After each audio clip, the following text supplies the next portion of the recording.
रामलीला में दशहरे के दिन अहंकार और बुराई के प्रतीक रावण के पुतले का दहन होता और असत्य पर सत्य की जीत होती है। पूरा रामलीला ग्राउंड जय श्री राम के उद्घोष से गूंज उठता है। रावण, मेघनाथ और कुंभकर्ण के पुतले धू-धू कर जल जाते हैं। हिंदू के इस त्योहार पर मुस्लिम भी भागीदारी निभाते हैं, बल्कि एक परिवार तो 3 पीढ़ियों से यही कार्य करता आ रहा है। ग्रेटर नोएडा के एचर में श्री धार्मिक रामलीला कमेटी द्वारा रामलीला का आयोजन कराया जा रहा है। विजयदशमी यानी दशहरा के दिन रावण के पुतले को भी फूंका जाएगा। इस रावण व अन्य के पुतलों को एक मुस्लिम परिवार तैयार कर रहा है। बुलंदशहर के सिकंदराबाद के रहने वाले मोहम्मद हारून अपने 2 बेटों के साथ इन पुतलों को तैयार कर रहे हैं। हारून ने बताया कि वो पिछले 15 दिनों से इन पुतलों को तैयार कर रहे हैं। मोहम्मद हारून का पूरा परिवार यही कार्य करता है और उनका ये पुश्तैनी कार्य है। उनके पिता भी रावण के पुतले तैयार करते थे और आज वो और उनका बेटा भी रावण के पुतले बना रहा है। उन्होंने बताया कि 3 पीढ़ियों से वो लोग रामलीला के लिए रावण, कुंभकर्ण और मेघनाथ के पुतले तैयार करते आ रहे हैं। पिछले 15 दिनों से करीब 10 से 15 कारीगरों के साथ हारून लगन के साथ पुतलों को तैयार करने में जुटे हुए हैं। मोहम्मद हारून ने बताया कि कोरोना की मार उनके कार्य पर भी देखने को मिल रही है। रामलीला में भी इसका असर दिख रहा है, तो वहीं रावण व अन्य पुतले बनाने में भी कोरोना का असर जमकर दिखा है।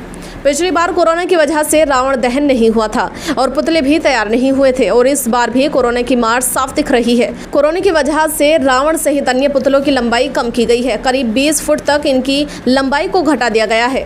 इस बार कोरोना की वजह से रामलीला वालों का बजट कम है, साथ ही रामलीला करने के लिए भी कम समय मिला। उसकी वजह से इसका असर रावण, मेघनाथ और कुंभकर्ण के पुतलों पर पड़ा।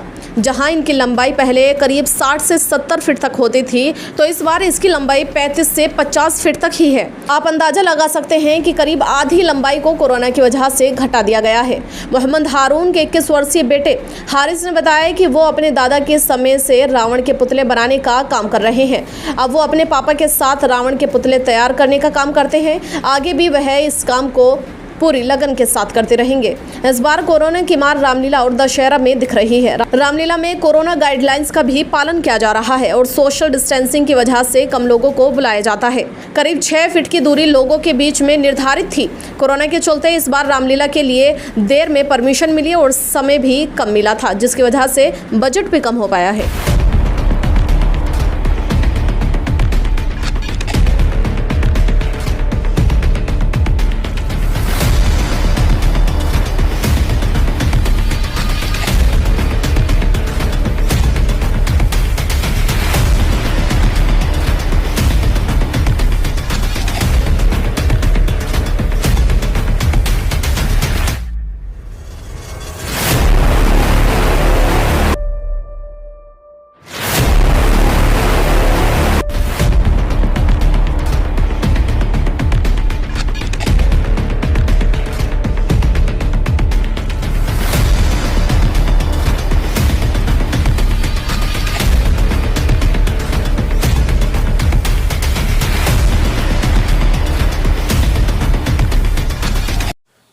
हारिस, कितनी उम्र है तुम्हारी और ये जो काम करते हो कितने समय से करते आ रहे हो? ये मेरी उम्र है 21 साल और लगभग पापा के टाइम से, हमारे दादा के टाइम से ये काम हो रहा है। दादा हमारे ये काम करते थे और हमारे पापा हैं वो भी यही काम करते हैं। अभी हम पापा के साथ ही हैं, अब देखते हैं आगे भी करते रहेंगे। कितने ये पुतले तैयार किए गए हैं और इस बार रावण की कितनी ऊंचाई है? किस किस के पुतले तैयार किए गए? जी 3 पुतले तैयार किए गए हैं अभी फ़िलहाल। एक मेघनाथ, एक रावण और एक उनका नाम कुंभकर्ण जी। क्या हाइट रखी गई है इस बार? ये लगभग कोरोना काल के चलते हुए अब की बार हाइट थोड़ा कम है, 35 फीट के लगभग है। कोरोना की वजह से कुछ दिक्कतों का सामना करना पड़ा है जी। किस तरीके की दिक्कत सामना करना पड़ रहा है? जी हमारे पास हर बार काफ़ी जगह के ऑर्डर्स रहते थे, बट अब की बार एक ही यहीं का ही है। कोरोना की वजह से हमें ये दिक्कत हुई, काफ़ी हमारा काम बहुत कम हो गया। क्या नाम है आपका? मेरा नाम हारून है जी। हारून जी, कितने दिन में आप इन जो पुतले हैं इनको तैयार करते हैं? 1 महीने से 25 दिन तक लग जाते हैं। महीने से 25। 2 बार से शायद आपने ये कार्य नहीं चला है जी।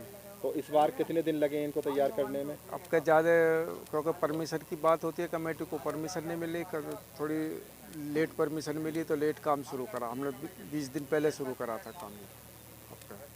अच्छा, एक बात बताएं कि जो रावण है उनको लेकर आपके अंदर कोई आस्था होती है ऐसी? हाँ, कलाकार की आस्था होती है। हम आर्टिस्ट हैं तो हम ये चाहते हैं कि हमारी आर्ट हमेशा कायम रहे, हम अपनी आर्ट का प्रदर्शन करें ताकि हमें आगे कोई भविष्य में हमारे बच्चे भी हम भी इस आर्ट को कायम रखें।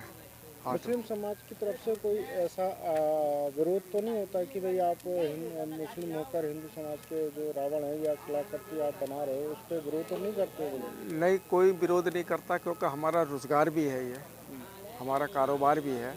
अब हम कारोबार नहीं करेंगे और भी लोग हमसे जो जुड़े हुए हैं वो हम मुस्लिम भी हैं, लेकिन हमसे जो हमारे कारीगर हैं वो हिंदू भी हैं हमारे पास। कितना समय से आप कर रहे हैं? हम तो बचपन से ही कर रहे हैं, तो दादा के टाइम से कर रहे हैं। अच्छा, कितने सालों के लगभग?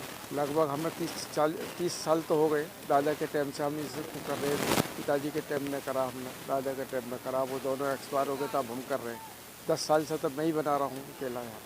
परिवार की तरफ से कोई विरोध वगैरह नहीं होता? नहीं, परिवार की तरफ से नहीं होता कोई विरोध। अरुण जी, जैसे बताया जाता है कि जब रावण के पुतले को मतलब आग दी जाती है, दहन किया जाता है, तो आप लोग वहाँ पे रुकते हैं या नहीं रुकते? हाँ, हम वहीं रहते हैं जी, अच्छा, ग्राउंड पे रहते हैं। आपका क्या काम होता है उस समय? उस समय हमारे पटाखे जो होते हैं उसमें जो लगे हुए होते हैं वो पटाखे वगैरह भी देखते हैं हम, तो कोई इधर को नहीं बग रहा, उधर को नहीं बग रहा, कैसा है, तो वहाँ पे सारी वो देखनी पड़ती है हमें।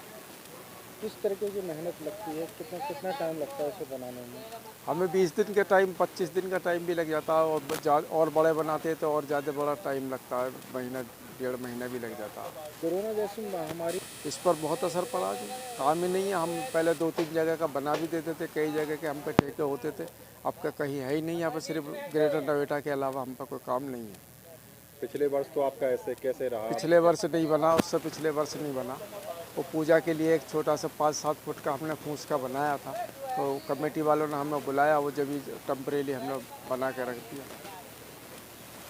अपने क्षेत्र की पल पल की खबर पाने के लिए एशियन न्यूज चैनल को लाइक करें, कमेंट करें, शेयर करें और सब्सक्राइब करना ना भूलें।